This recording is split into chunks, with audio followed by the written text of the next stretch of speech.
Buenas tardes. Vamos a empezar el acto. Mi nombre es Javier de la Puente, presidente de la Asociación de Amigos de los Jardines del Retiro, que junto con Albert Branch, que lo tengo a mi izquierda, pues hemos organizado, somos los promotores de este evento, junto con las asociaciones vecinales Retiro Norte y la Asociación Vecinal Retiro Sur, como se llama también. Bueno, a mí me gustaría que esto fuese un punto de empiece de una futura asociación, sino un punto de encuentro de que de vez en cuando nos reunamos los mayores de Retiro, las muchas asociaciones que tenemos, no solo en el Retiro, sino en Madrid, y nos pongamos de acuerdo para ir conjuntamente a decir, oye, cada vez hay más mayores, cada vez somos más mayores y no tenemos residencias, no tenemos quien nos acompañe cuando necesitamos que vengáis a casa, no tenemos nada de nada. Entonces, que por supuesto la dotación que corresponde a este tema, al tema social, pues incremente. Que no sé, ayer no sé, se dijeron algunas cifras que se repitan aquí, como por ejemplo que la dotación que tiene pues la Comunidad de Madrid no llega al 2%, cuando en Francia es el 4% para todos estos temas, o que en Cataluña es mayor, me imagino, que aquí en Madrid, y no tiene por qué serlo, y que si se hace una futura ley de nivel nacional, se ponga que somos iguales todos los españoles. No que la Comunidad de Madrid sea peor ni mejor, sino que si nos dicen un 3% para temas sociales, que de verdad se cumpla. Bueno, ya digo que me gustaría que fuese un punto de partida. Bueno, ahora en el debate. Y por tanto, yo no voy a hacer ninguna intervención sobre esto porque en el debate saldrá de forma suficiente la información. En cuanto a las residencias, yo creo que ahora María Victoria va a entrar en el tema y en todo caso, si os parece, en el debate pues lo acabamos de ver. En la hoja que os hemos dejado en este programa hay unos datos de residencias.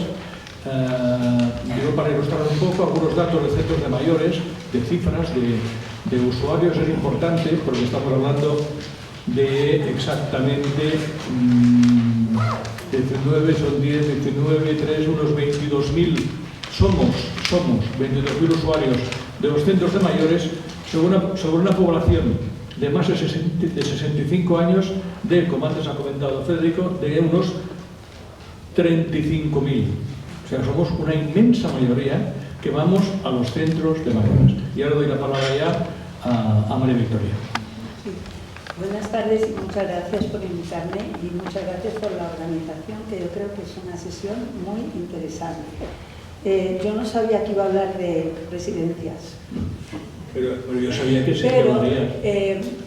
Pero voy a dividir los 10 minutos en dos partes. La primera parte voy a hablar del envejecimiento activo, saludable, del buen envejecimiento. Y voy a intentar hacer una síntesis muy breve de lo que han dicho mis compañeros, relacionándolo con los resultados de nuestras investigaciones sobre la epidemiología del envejecimiento.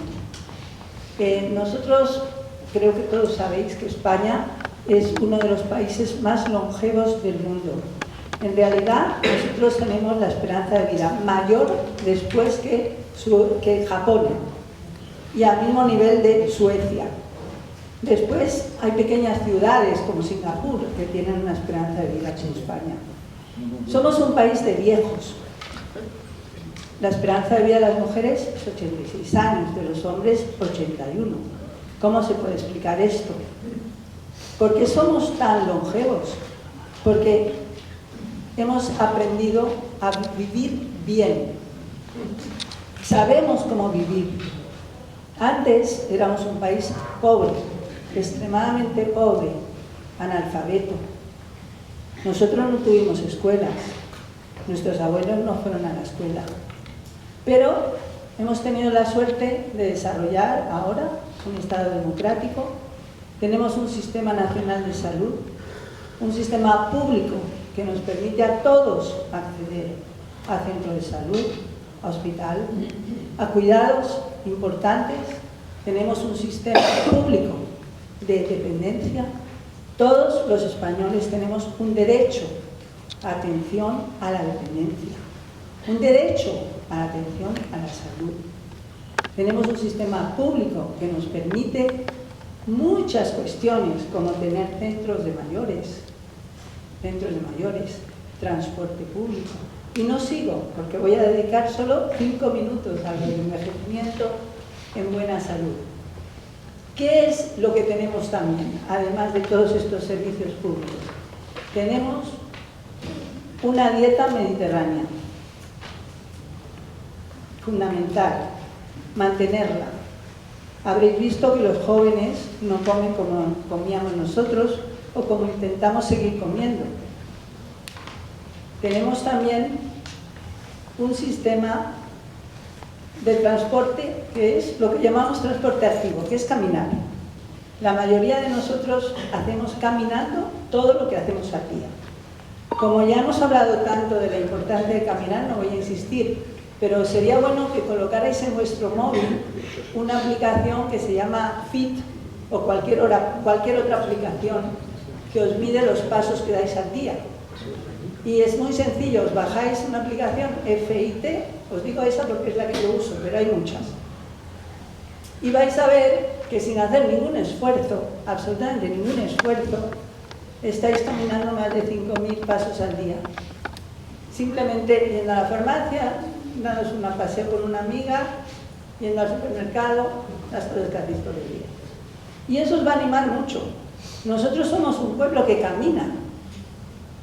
Y los mayores seguimos caminando mucho hasta que no podemos caminar más. Cuando se presenta la dependencia, no podemos ya caminar. Lo intentamos hasta el último momento. Nosotros salimos a la calle, salimos a pasear. Eso no se hace en muchísimos países del mundo, sobre todo porque el clima no lo permite. O hace demasiado frío, hace demasiado calor, etc. Además de caminar, tenemos ya el cuarto aspecto diferencial. Lo he dejado para el final porque quiero hablar de él y relacionarlo tanto con los centros de mayores como con las residencias. Lo que tenemos diferencial es las relaciones sociales. Nosotros somos un pueblo gregario, no nos gusta estar solos, no nos gusta estar en casa solos. Necesitamos salir, hablar con nuestra familia, teléfono, internet, los vecinos. Tenemos necesidad de contacto social y nos hemos organizado para tenerlo. ¿Quiénes son los que desgraciadamente quedan en esa soledad? Yo no me gusta llamarlo soledad, me gusta llamarlo aislamiento social, porque solos estamos todos solos, todos tenemos sentimiento de soledad, pero no todos no tienen contactos. Hay personas que pasan una semana sin hablar con nadie. ¿Y quiénes son esas personas? Pues ya lo han dicho mis compañeros. Los pobres, las mujeres mayores con discapacidad y poco más. Podríamos dedicarle a esto mucho más tiempo, pero os aseguro, porque hemos hecho estudios y aquí en la ciudad de Madrid, que eso es lo que ocurre. Pobres, mujeres, mayores, discapacitadas. Aparte de esto, podemos pensar, sí, hay viudos que también están solos. Numéricamente hay hombres que están solos, son una pequeñísima minoría de personas, y hay estas mujeres aisladas, ¿vale? El resto tenemos relaciones sociales y la mayoría intentamos mantenerlas. Y uno de los sitios más importantes para mantenerlas son los centros municipales. Los centros municipales, donde hay talleres, encontramos muchísimas personas que no conocíamos, establecemos contactos con personas que piensan diferente de nosotros, aprendemos muchísimo de los demás y además aprendemos haciendo cosas que no hemos podido hacer nunca en la vida, como leer o aprender un idioma, aprender ordenadores, acuarela, muchísimas cosas, teatro, y eso está en peligro. Está en peligro, tenemos que reclamarlo. Y en este momento tenemos una crisis en los centros municipales de retiro. Y o nos movemos o nos quedamos sin ellos. Y fuera de retiro, Bueno, sí, bueno, es que estoy hablando con vosotros, estuviera hablando en otro sitio, pero aquí estoy hablando a vosotros. Lo veo que esto se nos va de las manos. Lo que es más paradójico es que la inmensa mayoría, yo estoy en el centro de mayores de Retiro, pero en el de Pérez Galdós, y la inmensa mayoría de los talleres los dan voluntarios, ni siquiera cuestan nada, y el ayuntamiento no tiene la mínima vergüenza de colocar un gestor, una persona que gestione cómo los voluntarios están dando talleres. Es que a mí no me cabe en la cabeza. Y luego se les llena la boca hablando de la soledad no deseada. Y a mí me tiene hasta aquí, ya no puedo con esta, ya veis que estoy hablando con indignación. Bueno, pues como casi agota el tiempo, me puedo pasar a las residencias, 2 minutos. Sí. 2 minutos. 2 minutos. La residencia no da tiempo para hacerlo en 2 minutos, pero os quiero recordar que en Retiro hay menos de 1000 plazas de residencia. Menos de 1000. Nosotros tenemos aproximadamente 30.000 personas mayores, 35.000 personas mayores. Muy pocas personas mayores están en residencia. En toda España no llegan 4%. Estamos hablando de una población residual, una población que necesita que le respetemos, que le demos una mínima dignidad a la hora de vivir los últimos días de su vida. Están muy discapacitados. 60% tienen demencia. Son vulnerables. Los hemos tratado terriblemente mal. Los hemos, de verdad, condenado a una muerte indigna. Y ahora no hemos mejorado las residencias. Entonces, en Retiro hay menos de 1000 plazas de residencia. Hubo 202 fallecidos en 2 meses, solamente en marzo y abril del 2020. La mayoría sin acudir al hospital, agonizando terriblemente. Y eso nadie ha dado explicaciones de por qué ocurrió a fecha de hoy. Pero es que hoy las residencias están peor que antes. Entonces, deciros que de esas casi 1000 plazas de residencia en Retiro, solo 80 son públicas, con titularidad y gestión pública, la residencia de la paz. Todo lo demás es privado. Privado, ya sea privado, pagando a tocateja, o privado concertado con lo público. Os digo en serio, no vayáis a una residencia concertada. Eso es lo peor de lo peor. Podéis ir a una privada, vender el piso y gastaros el piso en pagar la residencia, o a una pública. Eso sería lo mejor. ¿Por qué os lo digo? Porque de esos que murieron, yo he hecho los análisis de la Comunidad de Madrid, de esos que murieron, 21% fue la mortalidad en las residencias de colaboración público-privada, es decir, concertadas y gestión indirecta. La mortalidad en las privadas fue 14% y en las públicas 7,4%. ¿Por qué pasa eso? Porque el negocio de las residencias tiene que ser lucrativo. Y cuando el Gobierno de Madrid no da suficiente bien a las empresas ahorran. No es que las empresas sean malvadas, pero las empresas tienen un objetivo, que es beneficio económico. Y si tienen un contrato con la Comunidad de Madrid, que ahora le dijeron ayer que es de 86 euros, era en la pandemia 53 euros, pero como ha subido la vida, con eso no se pueden cubrir los gastos, nos quedamos mucho peor que en una pública, porque en la pública los trabajadores no están precarizados y son profesionales de los cuidados, mientras que en la privada no, pero es que en la concertada ya pues no tengo más tiempo. Lo que quiero advertir es que las residencias no han mejorado y desde luego han empeorado. Así que nos tenemos que poner las pilas porque esos son nuestros derechos y nadie se puede meter con nuestros derechos. Si no, nos toman el pelo y nos pasa lo que nos está pasando con los centros municipales. Así que... Muchas gracias.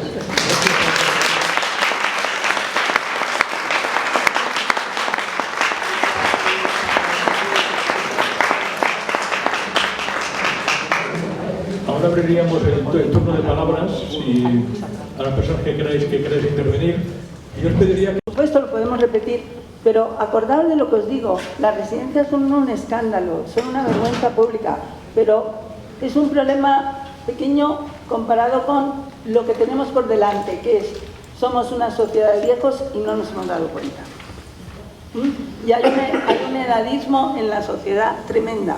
Y podemos hacer, por ejemplo, una sesión sobre atención sanitaria y edad, porque los protocolos de salud no son iguales. Cuando vas al médico no te tratan igual si tienes 80 años que si tienes 40.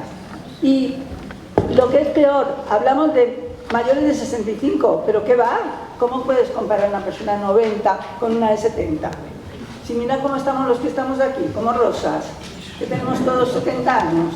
Espérate que pasen 20 años más y estaremos con problemas de verdad. Pero es de verdad, es alucinante el edadismo que tenemos en esta sociedad. Y o nos decimos que tenemos que vivir y que nos dejen vivir en paz, o esto cada vez es peor. Y voy a acabar enseguida, pero quiero abordar otro tema más para otro día que me parece de interés fundamental, que es el famoso conflicto intergeneracional, que ahora nos están metiendo en la cabeza, que es que los jóvenes están contra los viejos y los viejos contra los jóvenes. Pero por Dios, si somos una sociedad de una cohesión social enorme. No, lo que pasa es que los jóvenes no tienen salarios dignos, tienen que vivir con sus padres, la media de salir de casa son 30 años. Oye, yo os digo que si suben los sueldos, los jóvenes tienen salarios decentes. Vamos a ver cómo hablamos de conflicto intergeneracional. Por eso digo, hablemos de conflicto internacional para decir que no es chiste. Porque es que si no, nos van comiendo la cabeza y terminamos pensando que existe, cuando no existe. A ver. Siguiendo con esta línea de intervención...